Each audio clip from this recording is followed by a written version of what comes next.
The 5 Whys of the building of the Third Temple. We will analyze an article published on October 07, 2022 on the website Jewish Voice titled as, Update on the Building of the Third Temple by Dr. Randall Price.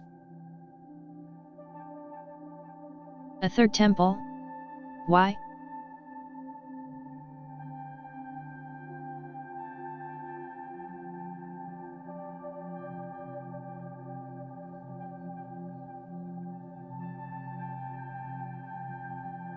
The importance to Orthodox Jews of rebuilding the temple lies in its role in the redemption of the world, which they believe can only take place once the temple is rebuilt. Solomon has said, building the third temple is an act which must be done to complete the redemption of the people of the Bible in the land of the Bible. I cannot imagine an Israeli state or Israeli life in this country without the Temple Mount in the center of this life. They claim that they are fulfilling Solomon's wish, but he was not content with the non-believers of them, nor his son prophet David, peace be upon them, because of their excesses. Section 2. 78 curses were pronounced on those among the children of Israel who rejected faith by the tongue of David and of Jesus the son of Mary, because they disobeyed and persisted in excesses. 79 Nor did they, usually, forbid one another the iniquities which they committed. Evil indeed were the deeds which they did. Jewish leaders in the Temple movement believe the Jewish people are not living on the spiritual level God intended because of the absence of the Shekinah, divine presence, from the world. Rabbi Chaim Richman, director of the Temple Institute, which has produced all the ritual vessels necessary for the function of the temple and works to train priests for this future work, says there is a connection between the need for a new level of spiritual attainment and the rebuilding of the temple. The Shekinah is brought about only through the temple.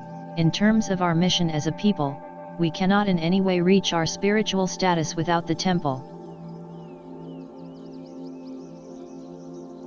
For Orthodox Jews committed to re-establishing the temple, both the present problems of the world and the problems faced by the Jewish people will be solved only by rebuilding. Till now, everything looks correct. Building a temple is not a big issue, but why now and where the problem remains? Israel has been established since 1948 when occupying Palestine. Then why it didn't build its temple till now? It's a project they have been working on since 1987, because they intend to build it on the Temple Mount Masjid al-Aqsa that they claim Temple Mount is ours. But not before restoring all the lands of Israel and Palestine, what remains of Palestine, Gaza and the West Bank, to the country of Israel. Their first mission is to clean the land from all the non-Israeli people. How are they realizing that project? As they have always done, advancing a self-defense war propaganda against Hamas in order to steal more lands for settlement. They also use the slogan to protect the only democracy in the Middle East, or claiming they are only taking back the promised land and all that with the complicity of the West. Is this war solving anyone's problems? 40,000 people, more than half of them are women and children, have been killed in Palestine, if not torn to pieces. By the use of heavy bombs and forbidden.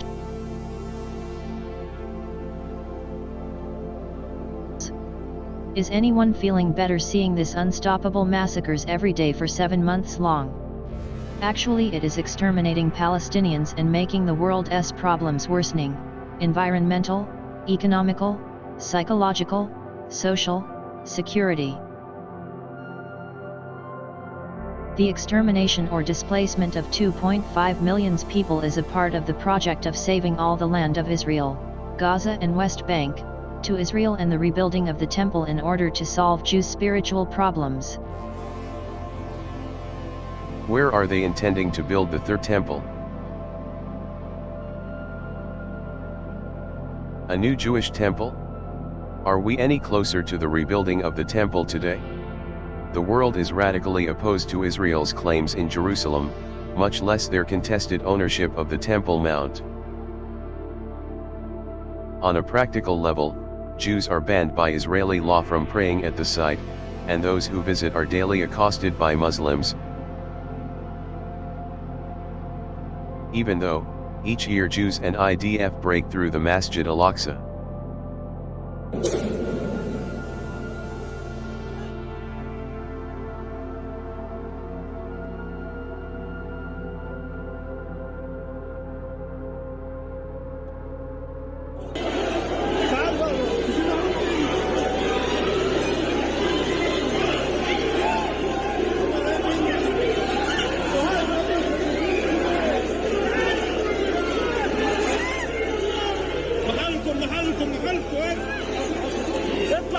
In addition, the Islamic authorities officially deny that a temple ever existed at the site. Nevertheless, recent developments have contributed to the temple movement's goals and the realization of the rebuilding of the temple in our lifetime. What Jews call Temple Mount is Al-Masjid al-Aqsa. It is a mosque, built by Prophet Ibrahim, peace be upon him, Abraham. Since he built it, it is still standing. It has been restored and enlarged, but it has never been completely destroyed and rebuilt. Prophets Solomon and David, peace be upon them, came after Abraham, peace be upon him. It means that there have been no Jewish temple at its place. It means that the first and second Jewish temples that were destroyed was not built in this area. Some far-right Zionists are currently trying to encroach on the Haram al-Sharif, the Temple Mount, and are even demanding the right to worship there. Rabbinical law prohibits Jews from setting foot on the Temple Mount for fear of desecrating the Holy of Holies in Jewish religious tradition. Even though the far-right and IDF keep trespassing the Masjid al-Aqsa each year at their religious occasions. In Islam, mosques are allowed only for Muslim worshippers, as well as synagogue are for Jews and cathedrals for Christians or Catholics. Answering the charge of denial a Jewish temple ever existed on the site, archaeologists discovered in decades-old research that the site of the Al-Aqsa Mosque, which Muslims believe was built by Abraham, was once a place for Jewish ritual preparation for entering the temple. The evidence for this came from a report filed by British archaeologist Robert Hamilton, who had documented excavations of the mosque's foundations after it was destroyed in an earthquake in 1927. He discovered beneath the floor of the mosque the remains of a Jewish mikveh, ritual pool used for purification. British archaeologist Robert Hamilton was interested in Islamic archaeology. He worked mostly in Palestine. He supervised in the renovation and excavation of Al-Aqsa Mosque and was forced to leave Palestine with the Jewish insurgency in Palestine in 1948. Israeli archaeologists themselves never find anything related to the Jewish culture in the excavation of the mosque, only Islamic objects. The Jewish temple was destroyed repeatedly by invading forces. The Babylonian king Nebuchadnezzar, attacked Jerusalem in 587 BC and destroyed the temple, Beitel. The Israelites were enslaved and suffered greatly for more than 70 years. There were several phases of rebuilding and destruction of the temple, the last being the Romans' destruction of it in 70 CE by setting it on fire. No trace of the temple has ever existed. What is the role of the red heifers? Rabbi Richman, also a member of the Sanhedrin, has been heading a project to restore the sacred red heifer to Israel. According to Numbers 19, the ashes of the red heifer mixed with water are a necessary element for purifying Jews to enable them to do service in the temple. During the time of the first and second temples, a span of approximately 1,000 years, only 9 red heifers were used in preparing the waters used to purify Jews. According to Jewish tradition, the 10th one will be used by the Messiah. A red heifer cannot be transported to Israel for use in the red heifer ceremony, because the animal cannot have ever worn a yoke and must be born in the land of Israel. What has been done on a political level? Concerning the site, Israel's Supreme Court has stated in its ruling opinion on the issue of the works on the Temple Mount, the reality on the Temple Mount, is by no means simple. It is extremely delicate and complicated. This is one of those cases in which a judicial ruling is not the reasonable way to decide the dispute, and a decision of this kind goes beyond the boundaries of the law.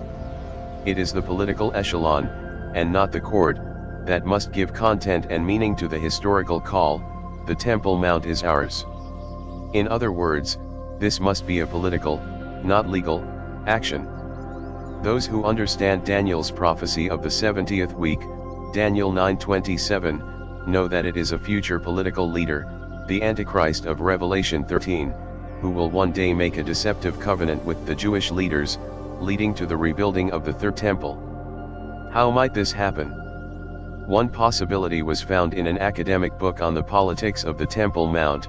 Given the emphasis upon the international community's interest in the sites, under the concept of heritage of humankind, representatives from the international community need to be included as mediators and guarantors. These would likely come from the United Nations, UNESCO, and drawn from regional powers such as the Arab League, NATO, or interested states such as the US, the EU, and Russia. Any proposed legal regime will require interfaith cooperation composed of religious leaders from the region.